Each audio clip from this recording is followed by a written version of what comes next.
Good morning, students. So it's class 7. जैसा कि introductory video में आप सबके पास पहुंचा हुआ था कि हम लोग अपने एजुकेशन सिस्टम को ऑनलाइन कर चुके हैं और इसके लिए हमें सबसे पहले आप लोगों तक वीडियोस पहुंचाने थे, जो कि हम यूट्यूब, व्हाट्सएप ग्रुप इन सब के माध्यम से कर रहे हैं। तो क्लास 7 में साइंस का ये मेरा पहला वीडियो है। So first I introduce my self. Most of you know me, I Devesh Kishore and this is video for class 7 subject science chapter 1 part 1 chapter name matter and chemical formula. देख बेटा, science 3 चीज में बटा हुआ जान रहे हो, फिजिक्स, केमिस्ट्री एंड बायोलॉजी। हम आपको साइंस पढ़ाएंगे, इट मींस ये तीनों पढ़ेंगे। अब हमारे इस बुक के हिसाब से जो हमारा फर्स्ट चैप्टर है मैटर एंड केमिकल फॉर्मूले, नाम से पता चल रहा है कि ये चैप्टर बिलोंग किस चीज से कर रहा है, तो ये कर रहा है केमिस्ट्री से। So let's have a look. What is chemistry is? Chemistry is a branch of science. ये साइंस का एक पार्ट है which deals with, जो काम करता है किसके साथ? केमिकल रिएक्शन, इक्वेशन, यानी कि केमिकल से रिलेटेड जितने भी तरह के प्रोसेस हमारे यहां पाए जाते हैं वो सारे के सारे किस पे डिपेंडेबल है? केमिस्ट्री पे डिपेंडेबल है। अब बात आ जाती है कि चैप्टर फर्स्ट जो हमारा केमिकल से रिलेटेड है, केमिस्ट्री से रिलेटेड है, तो इससे कुछ बेसिक्स है जो आज हम इस चैप्टर में जानेंगे। फर्स्ट ऑफ ऑल मैटर देखो, अगर जायज ढंग से बात करें तो मैटर तो एक ही होता है, नाजायज ढंग से एक और मैटर होता है जो हम लोग कभी क्लास में करते हैं, बट वो मैटर पढ़ेंगे नहीं। हम जिस मैटर के बारे में पढ़ रहे हैं वो मैटर क्या है? तो मैटर इज सब्सटेंस, थिंग या कुछ भी विच ऑक्युपाई सम स्पेस, जो कुछ जगह को छेदता हो, and have some certain mass, और उसमें कुछ वजन हो, वो क्या कहलाएगा? मैटर कहलाएगा। फिर से रिपीट करते हैं, जो किसी जगह को छेद रहा हो, कुछ जगह को छेद रहा हो और उसमें कुछ वजन हो, वो आपको मैटर कहलाएगा। Is it clear? Now matter बना हुआ होता है एटम से, मॉलिक्यूल से।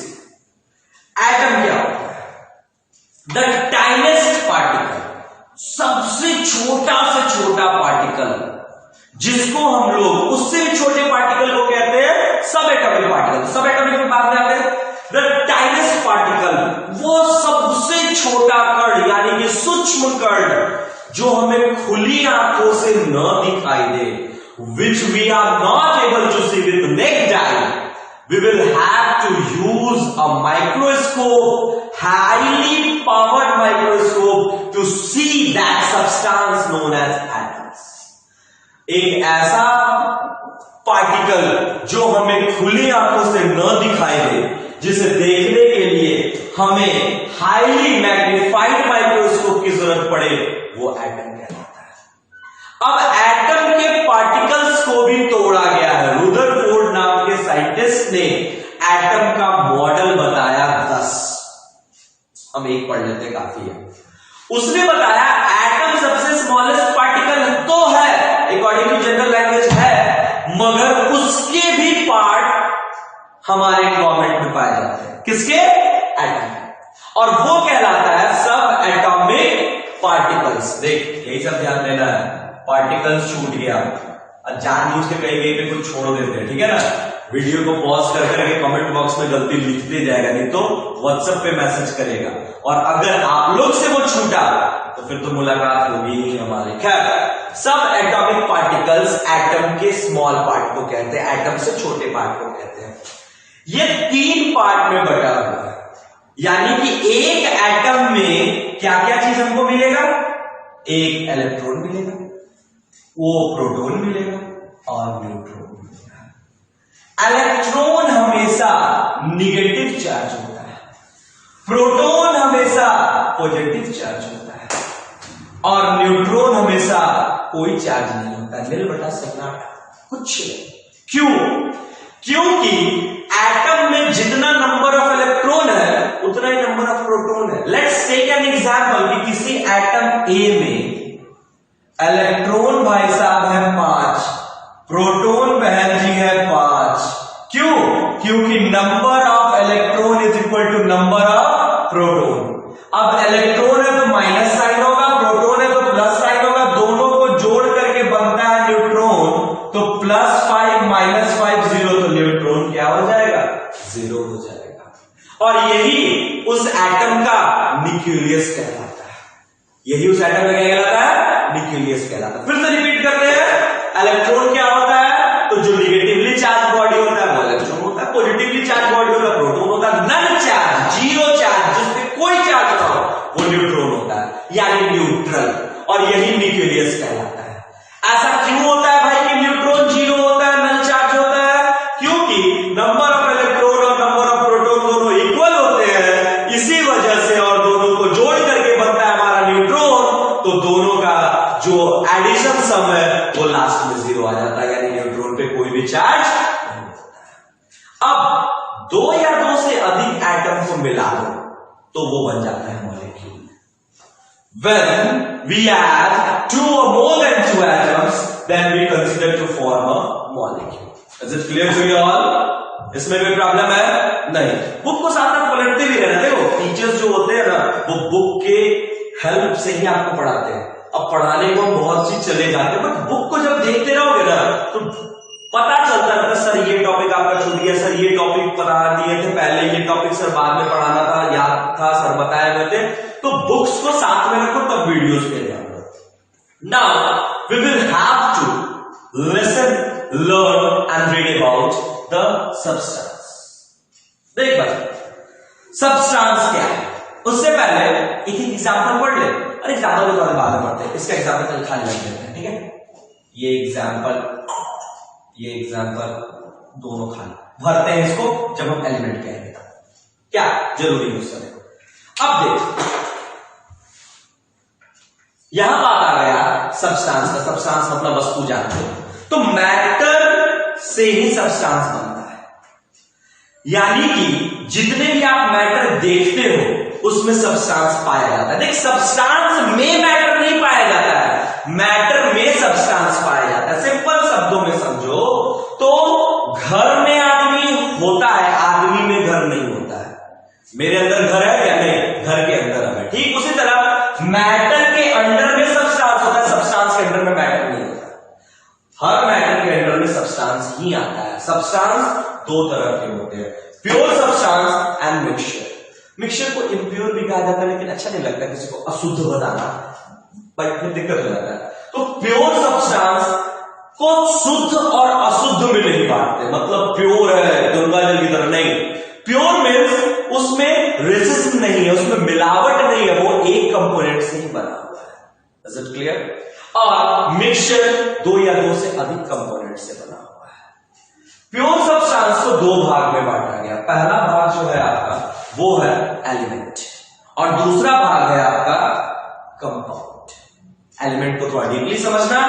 Element are made up of only one kind of atom. सिर्फ एक ही तरह के एटम से एलिमेंट बनता है, और यदि हम उसको तोड़ते हैं फिजिकल और केमिकल मेथड से तो तोड़ना हमारे लिए मुश्किल होता है, जनरली पॉसिबल नहीं होता है। अब जनरली लगा रहे हैं इट मींस कि वो टूट भी जाता है, लेकिन टूटता किसके फॉर्म में है? Electron, proton, neutron. एक रोटी गोल सा बड़ा सा टुकड़ा उसको तोड़ते हैं तो वो छोटा टुकड़ा भी रोटी ही होता है, उससे छोटा टुकड़ा भी रोटी ही होता है। ऐसा नहीं कि रोटी को तोड़े तो चावल बन जाए, ऐसा पॉसिबल नहीं है। ठीक वही एलिमेंट है। एलिमेंट एक ही काइंड ऑफ एटम से बना पड़ा हुआ होता है, उसको तोड़ नहीं सकते, आइदर फिजिकल प्रोसेस से भी नहीं और केमिकल प्रोसेस से भी नहीं। Is it clear? Now for example अब समझ लो, एलिमेंट जो है बुक के हिसाब से, साइंस के हिसाब से दोनों डिफरेंट है। बुक के हिसाब से 118 एलिमेंट की डिस्कवरी हो चुकी है, और मेरे ख्याल से 120 या 22 एलिमेंट 120, 22, 30 के आसपास जो है वो साइंस डिक्लेयर कर रहा है कि नहीं इतने तक हम पहुंच चुके हैं। तो भाई हम तो बुक लेके चलेंगे ना, क्योंकि हमारे साथ तो मजबूरी है कि हम बुक ही लेके चले, नहीं मजबूरी है। अब देखो ये एलिमेंट कितने हैं 118 एलिमेंट है जिसको हमें पढ़ना है। अब पढ़ना क्या 118 एलिमेंट याद थोड़ी रखना है, याद हमको 1 to 30 रखना है जो आपको एज ए होमवर्क में प्रोवाइड कर दूंगा, और वो भी इसी वीडियो के बाद। अब बात आ जाती है कि इस एटम को हर एलिमेंट में एक यूनिक आइडेंटिफिकेशन मिला है, आइदर उसके नाम के आधार पे, उसके काम के आधार पे, उसके नंबर ऑफ इलेक्ट्रॉन के आधार पे, डिफरेंट। हम लोग आगे इस चीज को देखेंगे, इसी चैप्टर में देखेंगे जब डीपली डिस्कशन पे आते हैं। तो is it clear to you all? So now move. अभी तक 118 एलिमेंट की खोज हो चुकी है। उन 118 एलिमेंट में mainly hydrogen, oxygen, nitrogen, carbon, neon, fluorine, blah blah blah blah blah सारे। उतना 118 मुझे भी नहीं याद है, आपको भी याद नहीं करना, बट लिखना है, देखना है और जानना है। So moving to the next topic is compound. Compound वो सब्सटेंस है जिसमें एक या एक से अधिक सेम या डिफरेंट काइंड ऑफ एटम मिले हुए हैं। फॉर एग्जाम्पल हम बात करेंगे ऑक्सीजन एलिमेंट है, लेकिन हम बात करेंगे वाटर। वाटर बन रहा है हाइड्रोजन प्लस ऑक्सीजन से, तो ये क्या हो जाएगा? कंपाउंड हो जाएगा। दोनों प्योर ही है, हाइड्रोजन भी प्योर है, ऑक्सीजन भी प्योर है। हो सकता है H2O बोलते हैं हम लोग इसको, क्या कहते हैं? वाटर का दूसरा नाम क्या है? H2O केमिकल नेम है। 2 हाइड्रोजन 1 ऑक्सीजन, डजंट मैटर। ये 2 हाइड्रोजन 1 ऑक्सीजन मतलब दोनों प्योर हाइड्रोजन और एक प्योर ऑक्सीजन, इसलिए ये प्योर सब्सटेंस में आता है। क्लियर? अब इसके कुछ प्रॉपर्टीज है बेटा कंपाउंड्स के, जो प्रॉपर्टीज हम लोग को जान लेना जरूरी है। पहला प्रॉपर्टी जो आता है कंपाउंड में, बुक के हिसाब से प्रॉपर्टीज बहुत है, हमारे हिसाब से 1 2 3 4 प्रॉपर्टीज बस पढ़ना। पहला कि कंपाउंड हमेशा 2 या 2 से अधिक काइंड ऑफ एटम को केमिकली कंबाइन करता है, फिक्स प्रोपोर्शन में करता है। अगर NaCl1:1 में है तो कहीं भी NaCl1:1 नहीं होगा। तो इस तरह के जो इसके प्रॉपर्टीज है उसका आपको नोट डाउन करना है। Next mixture. मिक्सचर सेम है, तुम्हारे घर आए, शरबत बना के दिया, पानी लिया, चीनी लिया, नींबू डाला, तब उसको स्टिर किया, मिलाया, सर लीजिए पीजिए, बहुत गर्मी है, that means that is mixture. क्या करता? एक आधा गिलास ठंडा पानी लेता, उसमें नॉर्मल पानी मिलाता और वो मेरे को देता, दैट इज एलिमेंट। क्योंकि वाटर वाटर ही है बेटा, that is sorry compound. Element रहता तो सिर्फ तुम मेरे को हाइड्रोजन देता, सिर्फ ऑक्सीजन देता, बट तुम ठंडा पानी और गर्म पानी मिला के दिया तो वो प्योर सब्सटेंस हमारा कंपाउंड कहलाता है। बट तुमने शरबत बना करके that is called mixture. Mixture 2 तरह के होते हैं, homogeneous mixture and heterogeneous mixture. Homogeneous mixture क्या होता है, हेटेरोजेनस मिक्सचर क्या होता है? होमोजेनस में जो सब्सटेंस का रेशियो होता है मिक्स होने का वो सेम होता है, जबकि हेटेरोजेनस में डिफरेंट प्रोपोर्शन में होते हैं। 50-50, 40-40, 30-30 सेम प्रोपोर्शन में आ रहा है तो होमोजेनस, डिफरेंट प्रोपोर्शन में आ रहा है तो हेटेरोजेनस। Is it clear? अब देखो 6 में से पढ़कर के 7 में आए हो ना, तो 6 में मेरे को देखे हुए हो, 6 में मेरे बारे में जान रहे हो, मेरे मेथोडोलॉजी ऑफ स्टडी को भी जान रहे हो। पहला काम क्या करना होगा? नोट्स बनाना होगा। दूसरा काम क्या करना होगा? वो भी नोट्स ही बनाना होगा, और उसमें जो हेल्प है वो आपको व्हाट्सएप के थ्रू इस वीडियो के बाद मिलेगा।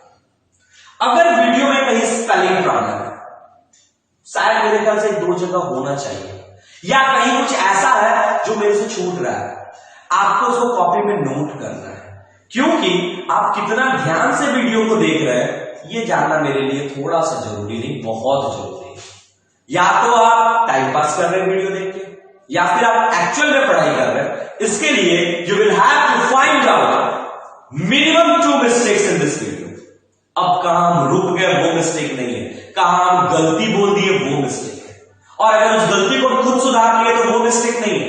आपको वो ढूंढना है वीडियोस को देख करके जो एक्चुअल में प्रॉब्लम्स है, गलती है। मिनिमम 2 ही है, 2 ही ढूंढना है। स्पेलिंग में हो, प्रोनाउंसिएशन में हो, doesn't matter. Is it clear to you all? So this is all for your first part of video. In next part, we will read further more about chemistry and chemical formulas. Homework आप सबके पास पहुंच जाएगा, fair copy में ही सारे को करना है। और होमवर्क को टाइमली करना है। लॉकडाउन है तो होमवर्क नहीं करेंगे, इस भ्रम में ना रहे। Is it clear to you all? So thank you very much. We will meet in next part of this chapter. Thank you.